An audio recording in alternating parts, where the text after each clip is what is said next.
The day I was fired from my job as caretaker for the royal family's creatures, or as my employers put it, released from duties, I didn't know what to do. Caring for them was practically my whole life.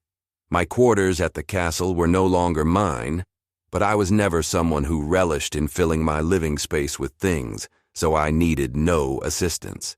They'd given me only 1 day's notice, but I didn't even need that day. My personal belongings could all fit in a bag that slung over my shoulder. That didn't include my books, though, and those were obviously the most important of my things.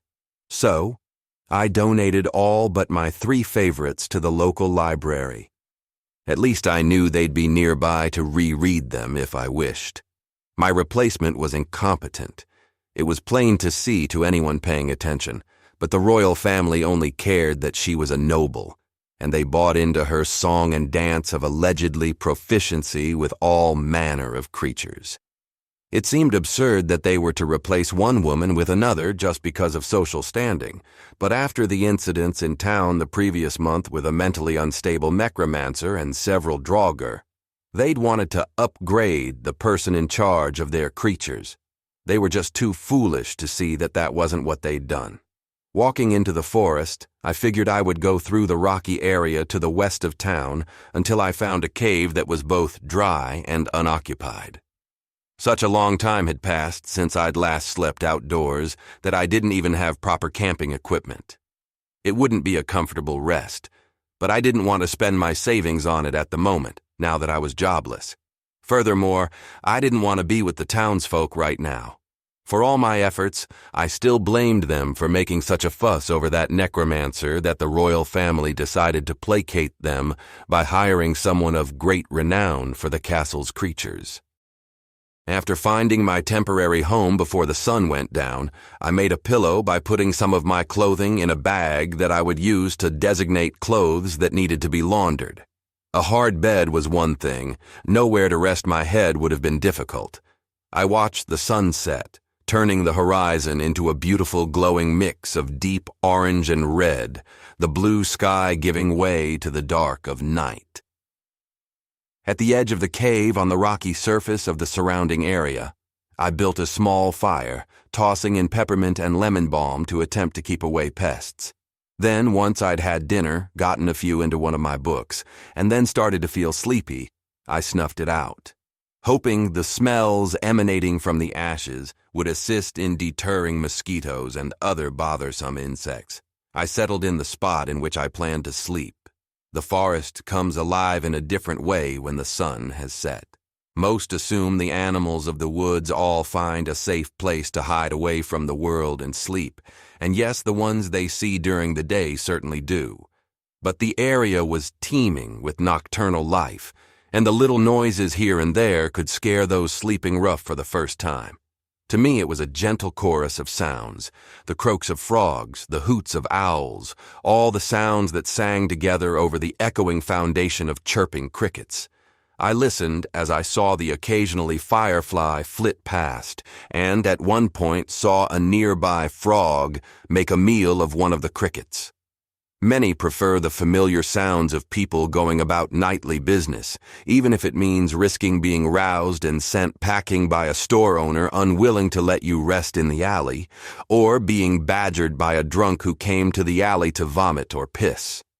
I prefer the forest. Always have, always will. I feel a kinship with my ancestors, the ones who came long before me and made their homes in caves like this. There are dangers in the forest, especially in the dark of night, but I'm quite knowledgeable of them all and know how to stay safe. I'd even been particular with the food I'd procured from the kitchen chef before I left, eschewing dried meats in favor of things like plain bread and nuts that had little odor and wouldn't attract predators. That was why my instincts woke me when I heard the sounds of footsteps. Not those of a person, those were distinctive, easy to identify. These were the footsteps of something large, but to my surprise, I realized I recognized the animal they were coming from. Standing up and walking to the mouth of the cave, I saw the Yorogumo come out from the brush. My Yorogumo. Well, she was never really mine, but if I'd asked her, Nanami probably would have said she belonged to me and I belonged to her. The colossal spider was a foot taller than me, but there was nothing to be frightened of. She was a carnivore, as were so many of the creatures that the royals kept, but similar to any typical domesticated animal, would never harm me.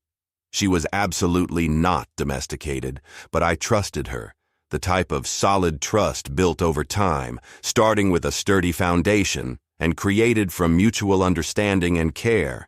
When her multitude of eyes settled on me, she chittered, and her pace sped up until she was to a stop in front of me, putting a leg over my shoulder and across my back.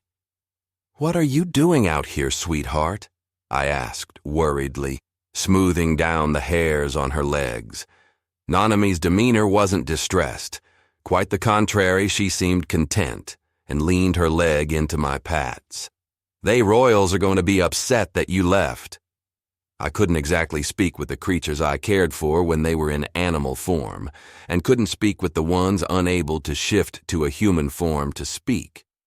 But they had abilities to understand me on an empathic level, so they knew what my words meant and how to decipher the feelings behind them. Also, body language conveyed a lot, and from what I could see, she didn't seem concerned with thoughts of the royals.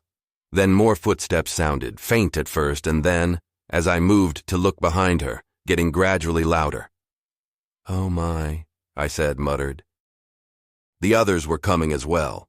After a few minutes, those who had been straggling behind caught up, and they were all there. Alfie, the knuckle of V, came over with his big brown eyes blinking at me tiredly, which didn't surprise me since it was a bit of a trek and he was not among the nocturnal ones in this gathering. The royals, Amit, the ads, all of them were there. By this point, the guards must have realized the animals had left, but I doubted any had the nerve to chase after them in an attempt to get them to return. Moving my gaze back to Nanami, I quietly said, "You are going to get in so much trouble." I couldn't hold back a small smile when I said so, however. The giant spider stepped back, and a female human's body gradually emerged from her back. A partial shift so she would be able to speak.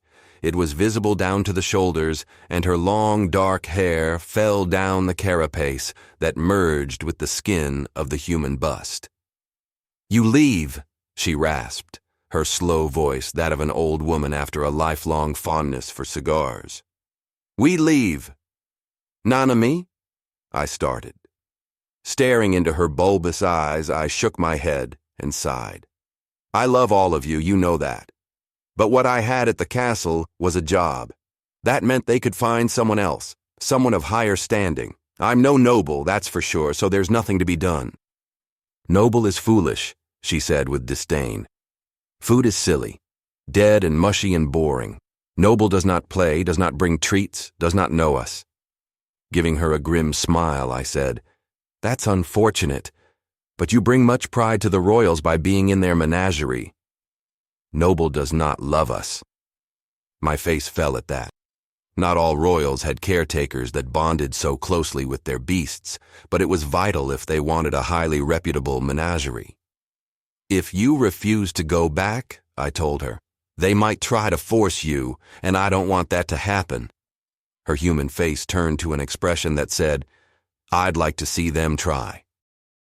I couldn't help but laugh, knowing that she was probably right in that respect. I'd held this job for 8 years, and the man before me had held it for 28. It was such an important job, and not just for the reasons the royals held. These creatures were precious, rare, and if they were unsatisfied with their caretaker, they could very well make a fuss that would make a child's most destructive, deafening temper tantrum look like a polite request. Alfie walked up to us. "You help?" "I cannot help all of you escape out into the wild," I chuckled. "That would never work for so many reasons." "No," he said, shaking his head. "Noble does job. You help?" Pausing for a moment, I furrowed my brow in curiosity. It wasn't a bad idea. As a matter of fact, the king and queen would likely consider it when they realized what had happened tonight. I hoped they wouldn't blame me, accuse me of telling the animals to leave until I was rehired as their keeper, but from the years I'd known them, it didn't seem likely. Queen Penelope at least knew that I wouldn't jeopardize the creatures' safety. And this was indeed an issue of safety, since plenty of townsfolk would consider most of them a threat just by their presence, and would kill them. "All right," I said, nodding, causing Nanami to chitter and several others to perk up hopefully. "I'll ask, but I'm asking. They might say no. If that's the case, I know they won't be able to keep you from leaving, but I just want all of you to be safe. Safe and happy, but mostly safe. Do you understand?" "Yes," Alfie said. "Understand." "Okay then." I glanced to the cave. "Let me gather my things, and we'll head back to the castle. Hopefully they didn't panic the town by sounding an alarm that there was a jailbreak of their collection of carnivores. P.I. You were the caretaker for the mythical beasts of the royal family. Yesterday they decided to replace you with some incompetent noble before kicking you out of the castle. You then spent the night in a nearby forest. However, today, you were awakened by the beasts who chose to follow you.